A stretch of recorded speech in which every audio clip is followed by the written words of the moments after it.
Hi dear students, System of Particles Rotation Motion chapter lo manamu important question discuss cheyabothunam. Important topic class 11 physics, inter first year physics.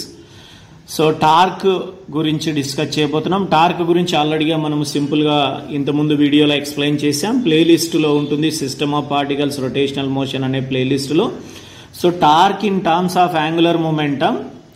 So what is the relation between torque and angular momentum nu discuss cheyabothunam. Leda derivation of formula for torque tau is equals to dl by dt.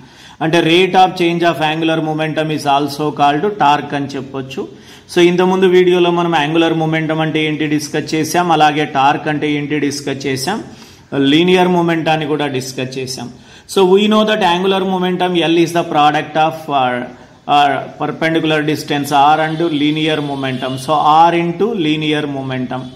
So linear momentum ante malla product of mass and velocity m into v అని చెప్పొచ్చు. So angular momentum L is equals to r into p, but p ante m into v కాబట్టి ఏం రాసాం, L is equals to r into m into v. So now we are differentiating the equation L is equals to r into m mv with respect to time. So differentiating with respect to time అంటే differential operator ఏం తీసుకుంటున్నాం, d by dt. రెండు వైపులా differentiation చేస్తున్నాం, అందుకే L ను ఏమని రాసాం, d by dt of L. So differential operator ఏంటి, d by dt, dl by dt. r m constants కాబట్టి v ని డిఫరెన్షియేషన్ గా రాసుకున్నాం, dv by dt. So dv by dt అంటే మనకి ఏం తెలుసు అంటే rate of change of velocity. Rate of change of velocity is called acceleration. So dl by dt is equals to r into m into a. dv by dt అంటే acceleration రాసాం. So but we know that from Newton second law of motion force is equals to mass into acceleration. కాబట్టి ma బదులు ఏం రాసుకోవచ్చు మనము, so dl by dt is equals to r into f రాసుకోవచ్చు. So r into F, but r into F అంటే ఏమని అర్థము, torque. So మనం ఇంత మూడు వీడియోలో ఎక్స్ప్లెయిన్ చేసాం.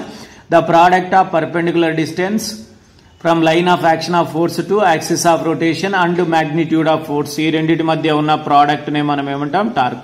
కాబట్టి r ఇంటూ ఎఫ్ ని ఏమని రాసుకోవచ్చు అంటే టౌ అని రాసుకోవచ్చు. Tau means torque. So tau is equals to dl by dt. So rate of change of angular momentum. So rate of change of angular momentum formula ఏంటి, dl by dt. So rate of change of angular momentum is also called as torque అని చెప్తాం. This is a important topic. That's all. This is